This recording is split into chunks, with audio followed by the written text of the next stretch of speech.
வணக்கம்.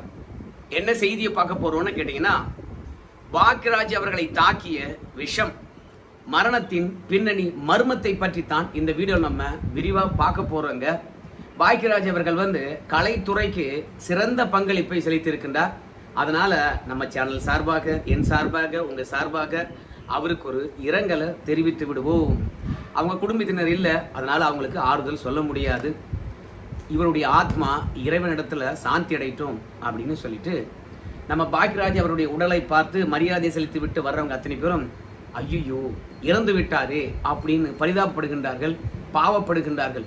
என்னமோ பாக்யராஜ் அவர்களுக்கு மட்டும்தான் மரணம் நிகழ்ந்த மாதிரியும், இனிமே யாருக்கும் நிகழப்போகாத மாதிரியும், இல்ல ஐயோ பாவம் இறந்துட்டாருன்னு சொல்றாங்க பார், அவங்களுக்கெல்லாம் மரணமே வராத மாதிரியும், பாக்யராஜ் அவர்களுக்கு மட்டும்தான் மரணம் வந்த மாதிரியும், ஐயோ பாவம்பா இறந்துட்டாருப்பா அப்படின்னு பாவம் பார்க்குறாங்க. அப்படி பாவமே பார்க்கக்கூடாதுங்க. ஏன் தெரியுங்களா? மனிதன் வாழ்க்கையில் மரணம் ஒரு அங்கம்.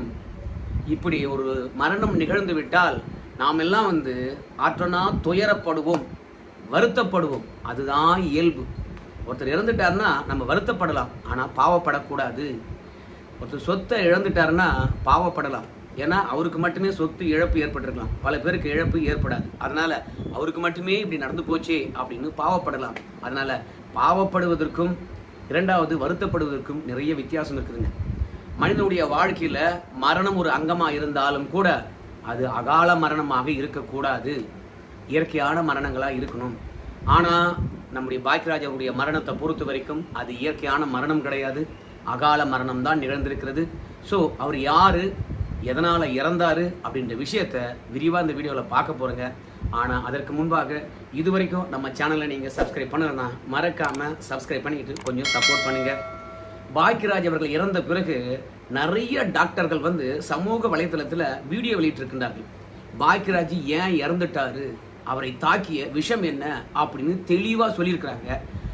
அவற்றை நான் பார்த்தேன்னா அதை நம்முடைய சப்ஸ்கிரைபர்களுக்கும் நம்முடைய நண்பர்களுக்கும் கொண்டு போய் சேர்த்தா ஒரு நல்ல விழிப்புணர்வாக இருக்கும் அப்படின்றதுக்காக தான் அந்த செய்தியை அப்படியே உங்ககிட்ட கொண்டு சேர்க்கிறேங்க. நம்முடைய பாக்யராஜ் அவர்களை பொறுத்த வரைக்கும் காலையில் தான் இறந்துருக்கிறாருங்க. அவருக்கு மூச்சு திணறல் எதுவுமே ஏற்படலைங்க. அவருக்கு சுகர் இல்லையா, பிபி இல்லையா, எதுவுமே இல்லை, நார்மலாக தான் இருந்திருக்கிறாரு. நம்முடைய சுந்தர்சி மகளுடைய திருமணத்துக்கு கூட போயிட்டு வந்திருக்காருன்னு நினைக்கிறேன். ஆனால் வந்த மனிதனை பொறுத்த வரைக்கும் படுத்திருக்கிறாரு. காலையில் கார்டியோ அரெஸ்ட்னு சொல்லுவாங்கள்ல, இதயம் அப்படியே முடங்கி போகிறது, அந்த வியாதி காரணமாக அவர் அப்படியே இறந்துட்டு இருக்கார். ஹார்ட் அட்டாக் என்பது வேற. ஸோ அந்த ஹார்ட் அட்டாக்கை பொறுத்த வரைக்கும் 3 முறை நமக்கு சிம்டம் காட்டும். முதல்ல ஃபர்ஸ்ட் அட்டாக்கு, இரண்டாம் அட்டாக்கு, மூன்றாவது அட்டாக்கு அப்படின்னு சொல்லிவிட்டு 3 அட்டாக்கு வரும். அதற்கு பிறகு நம்ம மருத்துவம் பார்க்கலன்னா இறந்துடுவோம். ஆனால் இந்த கார்டியோ அரெஸ்ட்டை பொறுத்த வரைக்கும் எந்த விதமான பக்க விளைவும் தெரியவே தெரியாதான், எந்த நோயும் இருக்கவே இருக்காதான். ஆனாலும் இது திடீர்னு பல பேருக்கு பார்த்தீங்கன்னா ஏற்பட்டு விடுமா. இந்த மாதிரி கார்டியோ அரெஸ்ட் எதனால் ஏற்படுது அப்படின்னு பார்க்கும்போது நம்ம எப்போதும் கொஞ்சம் கொஞ்சமாக சேர்த்து கொள்ளுகின்ற விஷம்தானா. என்ன விஷம் அப்படின்னு பார்க்கும்போது அதிகமாக கவலைப்படுறது, ரெண்டாவது மன அழுத்தத்துடன் காணப்படுவது, மூன்றாவது தேவையற்றவற்றை எப்போதும் சிந்தித்து கொண்டே இருப்பது.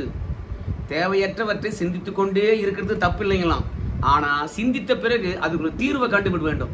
அப்படி தீர்வை கண்டுவிட்டால் பிரச்சனை ஒட்டுமொத்தமாக தீர்ந்துவிடும். ஆனால் எப்போதும் தேவையற்றவற்றை சிந்திச்சுக்கிட்டே இருந்துக்கிட்டு அதுக்கு தீர்வு காணாம அதையே நினைச்சு கவலையாகி அந்த கவலை மன அழுத்தமாகி மன அழுத்தமானது இப்படி உடல்நல கோளாறுல கொண்டு போய் விட்டுருவாங்களா. அதனால இந்த பாக்யராஜ் அவர்களை தாக்கிய விஷம் மன அழுத்தம் தானா. அவரு கலைத்துறையில இருந்ததுனால எப்போதும் எதையாவது சிந்தித்து கொண்டே இருப்பார், ஏதாவது மன அழுத்தத்திலே இருந்துகிட்டே இருந்திருப்பாரு. அதனால தான் அவருக்கு கார்டியோ அரெஸ்ட் நிகழ்ந்தது அப்படின்னு சொல்றாங்க. அவர் வீட்டில் விடியற் காலையில் இது நிகழ்ந்திருக்குது. பிறகு அப்போலோ மருத்துவமனைக்கு கொண்டு சென்றிருக்கின்றார்கள். அப்போலோ மருத்துவமனையில் இருக்கக்கூடிய மருத்துவர்கள் அவரை பரிசோதித்திருக்கின்றார்கள். அப்படி பரிசோதிக்கின்ற பொழுது பாக்யராஜ் அவர்கள் ஏற்கனவே இறந்துட்டாரு அப்படின்னு உறுதிப்படுத்தியிருக்காங்க. அதற்கு பிறகுதான் வீட்டுக்கு கொண்டு வந்திருக்கிறாங்க. சரி, பாக்யராஜ் உடல்ல கார்டியோ அரெஸ்ட் நிகழ்வதற்கான காரணம் என்ன அப்படின்னு பார்க்கும்போது இயல்பாவே ஆண்களோ பெண்களோ யாரா இருந்தாலும் சரி 40 வயதுக்கு மேல இரத்த குழாயில கொழுப்பு சேர்ந்துகிட்டே இருக்குமா. கிட்டத்தட்ட 70 வயதுக்கு மேலே நம்ம தோலில் இருக்கின்ற புரோட்டீன்லாம் போயிட்டு தோலுக்கு கீழே கொழுப்பு சேரும் பாருங்க. அந்த மாதிரி 40 வயதிலே வந்து இரத்த குழாயில் 30% கொழுப்பு அடைத்து தான் இருக்குமா. அந்த மாதிரி தான் நம்முடைய பாக்கியராஜ் அவர்களுக்கும் இரத்த குழாயில் கொழுப்பு அடைச்சிக்கிட்டு இருக்கலாம். அதாவது ஹார்ட் அட்டாக் வருது தெரியுங்களா, அந்த ஹார்ட் அட்டாக்கை பொறுத்த வரைக்கும் மரபு மூலயமா வரலாம், உணவு மூலயமாக வரலாம், உடற்பயிற்சி செய்யாதனால வரலாம், உடல் பருமன் மூலமாக வரலாம். இப்படி பல்வேறுபட்ட விஷயங்கள் மூலமாக ஹார்ட் அட்டாக் வரலாம். ஆனால் இந்த கார்டியோ அரெஸ்ட்டை பொறுத்த வரைக்கும் இந்த மாதிரி எந்த ஒரு செயலும் இல்லை என்றாலும் கூட மன அழுத்தத்தின் காரணமாக கூட திடீர்னு ஏற்பட்டு விடுமா. அதிகமான வெப்பத்தில் இருப்பது, அதிகமான உடலிருந்து நீர் வெளியேறுவது, அதுக்கப்புறம் தூங்காமல் இருப்பது, தூக்கு வராமல் தவிப்பது, இந்த மாதிரி செயல்கள் மூலமாக கூட இந்த கார்டியோ அரெஸ்ட் வந்துடுமாங்க. என்ன ஒன்று, இந்த கார்டியோ அரெஸ்ட் வருகின்ற போது உடலில் என்ன பயாலஜிக்கலாக மாற்றம் ஏற்படும் அப்படின்னு பார்க்கும்போது இரத்த குழாய்க்குள்ளே கொழுப்பு ஏற்பட்டுருக்குன்னு சொன்னோம் இல்லையா, அந்த கொழுப்பானது கட்டியாக மாறி இருக்குமா, நம்மளுக்கு தெரியவே தெரியாதான், எந்த ஒரு சிம்டம்ஸும் வராதான். அது டக்குன்னு வெடிக்கின்ற பொழுது நம்மளுக்கு இந்த கார்டியோ அரெஸ்ட்டு வந்துடுங்களாங்க. அதனால் முழுக்க முழுக்க நம்ம பாக்கியராஜ் அவர்கள் கவலை மூலமாக, மன அழுத்தத்தின் மூலமாக பெரிய சிந்தித்து கொண்டே இருந்து தீர்வு ஏற்படாமல் கடைசியில் இந்த மாதிரி கார்டியோ அரெஸ்ட்னால இறந்துருக்கிறாரு அப்படின்னு சொல்லியிருக்கிறாங்க. சரி, இதை கண்டுபிடிக்கவே முடியாதா அப்படின்னு கேட்டிங்கன்னா, இதுக்கு நிறைய சோதனைகள் இருக்குதான். மருத்துவமனையில் போனோம்னா டக்குன்னு கண்டுபிடிச்சுவாங்களாம். சரி, நம்ம வீட்லேயே இருந்து கண்டுபிடிக்க முடியாது அப்படின்னு கேட்டிங்கன்னா, வீட்லேயே இருந்து கண்டுபிடிக்கலாமா, ஆனால் தெளிவான சிந்தனை நமக்கு வேணுமா. ஏன்னா பல பேர் கேஸ் ட்ரபிள்னு சொல்கிறோம்ல, அந்த கேஸ் ட்ரபிள் கூட இந்த கார்டியோ அரெஸ்டினுடைய அறிகுறியாக இருக்கலாமா. சில பேர்லாம் ஐயோப்பா கேஸ் ஆகிருக்குமோ அப்படின்னு சொல்லிட்டு நம்ம அழுத்தி பார்ப்போம். ஆனால் நம்மளுக்கு அப்புறம் கேஸ் வெளியேறிடுமா. அப்போது இந்த கார்டியோ அரெஸ்டினுடைய அறிகுறியானது அப்போ ரிலீவ் ஆகிடுமா. ஆனால் நாம் என்ன நினச்சிருப்போம், வயிற்றுக்குள்ளே அல்சர் இருக்குது, கேஸ் இருக்குது, அதனால தான் மார்பு பகுதியானது வலிச்சுது, இப்போ கேஸ் ரிலீஸ் ஆகிடுச்சு, அப்புறம் ரிலாக்ஸ் ஆகிட்டோம் பார்த்தீங்களா அப்படின்னு சொல்லிட்டு நம்ம போயிடுவோமா. ஆனால் இந்த கார்டியோ அரெஸ்ட்டை பொறுத்த வரைக்கும் உடல் ஃபுல்லாக எரியுமா, தொண்டைக்குழி ஃபுல்லாக எரியுமா, மார்பு ஃபுல்லாக கேஸை அழுத்துற மாதிரி இருக்குமா, டெம்பரேச்சர் அதிகமாக இருக்குமா. இப்படிலாம் இருந்தால் கூட இந்த கார்டியோ அரெஸ்ட் வருமா. அதனால் கேஸுக்கும் இந்த கார்டியோ அரெஸ்ட்டுக்கும் நம்மளால் வித்தியாசமே கண்டுபிடிக்க முடியாதான். இந்த கார்டியோ அரெஸ்ட் வரத்துக்கு இன்னொரு காரணம் இருக்குது, பரம்பரை. இந்த பரம்பரை வியாதியாக இருப்பதனால நம்ம முன்னோர்களுக்கு இந்த மாதிரி யாருக்காவது வந்திருக்குதா அப்படின்னு சொல்லிட்டு நம்ம தேடி பார்க்கணுமா.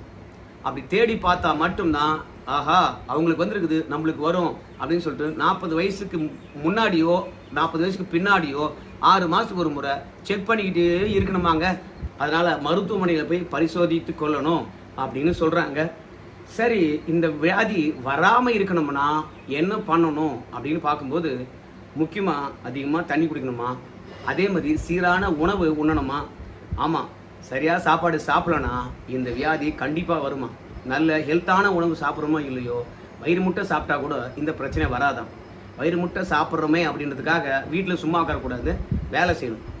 வேலை செய்யலை அப்படின்னா நீங்கள் உடற்பயிற்சி செய்யணும். உடற்பயிற்சி செய்யாமல் விட்டீங்கன்னா நீங்கள் ஹெல்த்தான உணவை பார்த்து சாப்பிடணும். எந்த உணவை சாப்பிடணும், எந்த உணவை சாப்பிடக்கூடாது அப்படின்னு 40 வயசுக்கு மேலே ஆணும் பெண்ணும் பார்த்து தான் சாப்பிடணும். அதுக்கப்புறம் நம்ம ரத்த குழாயில் எத்தனை சதவீதம் அடைப்பு இருக்குது அப்படின்னு சொல்லிட்டு நம்ம தெரிஞ்சுக்கணும். அதனால் இந்த வியாதி வராமல் இருக்கணும்னா நல்ல தண்ணி குடிக்கணும், நல்ல எக்ஸசைஸ் பண்ணணும், இல்லைனா நல்லா நடக்கணும், இல்லைனா வேலை செய்யணும், நல்ல ஹெல்த்தான உணவு சாப்பிட்ணும். அப்படி சாப்பிட்ட பிறகும் மைண்டை ஃப்ரெஷ்ஷாக வச்சுருக்கணும். அப்படி ஃப்ரெஷ்ஷாக வச்சுருக்கணும்னா நாம் 4 பேர்கிட்ட பேசணும், இல்லையா நமக்கு பிடிச்ச வேலையை பார்க்கணும். சிந்தனையானது கவலையிலிருந்து நம்மளை திசை திருப்பி கொள்ளணும். அப்போ மட்டும்தான் நம்ம இந்த கார்டியோ அரெஸ்டிலிருந்து தப்பிக்க முடியும் அப்படின்னு சொல்கிறாங்க. ஸோ கண்டிப்பாக இந்த ஜூன் மாதம் என்கின்ற போது திரைத்துறையினருக்கு ஆகாத ஒரு மாதம் அப்படின்னு சொல்கிறாங்க.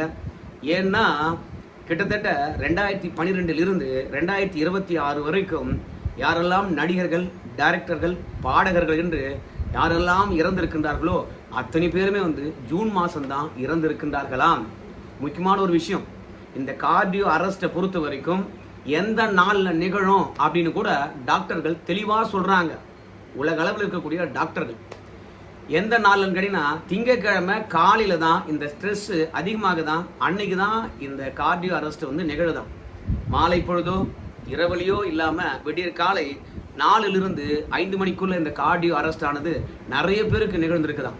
எப்போதுமே சரி 100% இந்த கார்டியோ அரெஸ்ட் ஆனது இப்படிதான் நடக்குது அப்படின்னு சொல்ல முடியாது. ஆனா பெரும்பான்மையா வந்து பாத்தீங்கன்னா 90% காலை வேளையில தான் நடக்குது. அதுல 70% திங்கட்கிழமை தான் நடக்குது அப்படின்னு டாக்டர்கள் சொல்றாங்க. அப்படின்னா என்ன அர்த்தம்? ஞாயிற்றுக்கிழமை முழுவதும் ஃப்ரீயா இருக்கிறாங்க, எந்த ஒரு மன சோர்வும் இல்லை, மன அழுத்தமும் இல்லை. நாளைக்கு வேலைக்கு போகணுமே, என்ன பண்றதுன்னு தெரியலையே அப்படின்னு சிந்திப்பாங்கன்னு தெரியல. திங்கட்கிழமை மோஸ்ட்லி வந்து இந்த கார்டியோ அரெஸ்ட் வரதாக சொல்றாங்க. இந்த கார்டியோ அரெஸ்ட் மூலமாக இறந்தவருடைய பட்டியலை நிறைய டாக்டர்கள் சொல்றாங்க, நிறைய பேருடைய பெயரை சொல்லிக்கிட்டு இருக்கிறாங்க. ஆனா நமக்கு தெரிந்து ஜெயலலிதா அவர்கள் வந்து பாத்தீங்கன்னா அவருடைய உடல் உபாதைகள்லாம் சரி செய்து விட்டு கடைசியில வீட்டுக்கு போலாம் அப்படின்னு சொல்லுகின்ற தருணத்துல ஜெயலலிதா அவர்கள் திடீரென கார்டியோ அரெஸ்ட் வந்த உடனே அவங்க இறந்துட்டாங்க. இப்போ பாக்யராஜை பொறுத்த வரைக்கும் வீட்டில் இருந்தாருங்க, இறந்து போயிட்டாருங்க.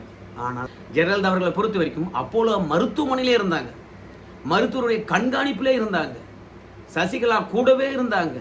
ஒரு இன்டர்காம் பண்ணா கூட அடுத்த நொடியே டாக்டர் வந்திருப்பாங்க. ஆனால் மருத்துவமனையில் இருந்தே நம்ம ஜெயலலிதா அவர்களுக்கு கார்டியோ அரெஸ்ட் வந்துச்சு. ஆனால் அவங்கள காப்பாற்ற முடியலை. ஸோ அந்த அளவுக்கு கொடூரமான வியாதி. அதனால் கவலைகளை கொஞ்சம் ஒதுக்கி வைப்போம், நமக்கு பிடிச்ச வேலையை செய்வோம், நல்ல உணவை சாப்பிடுவோம், நல்லா எக்ஸசைஸ் பண்ணுவோம். நம்முடைய பாக்யராஜ் அவர்களை தாக்கிய அந்த மன அழுத்தம், இந்த விஷம் நம்மளை பரவாமல் பார்த்துக்கும் அப்படின்றது தான் அவருடைய மரண செய்தியாக நாம் எல்லாரும் தெரிஞ்சுக்கணும் அப்படின்றதுக்காக தான் கொண்டு வந்து சேர்த்து.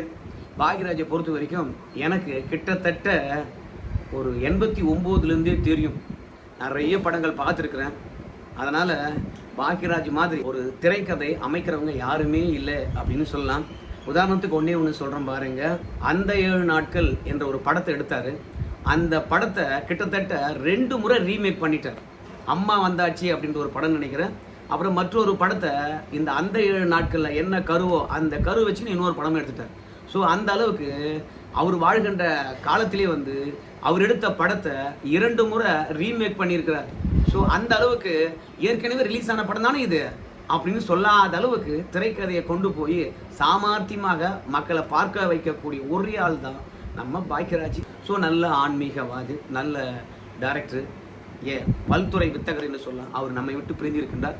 திரைத்துறைக்கு தான் இழப்பு, குடும்பத்துக்கும் இழப்பு தான். ஸோ நல்ல கதை சொல்லியே நாம் இழந்திருக்கின்றோம். அதுக்கு காரணம் மன அழுத்தம், மன கவலைகள். நமக்கு அதெல்லாம் இருக்கக்கூடாது என்பதற்காக தான் இந்த வீடியோ தொடர்பாக உங்கள் கருத்து சொல்லுவோம். நன்றி.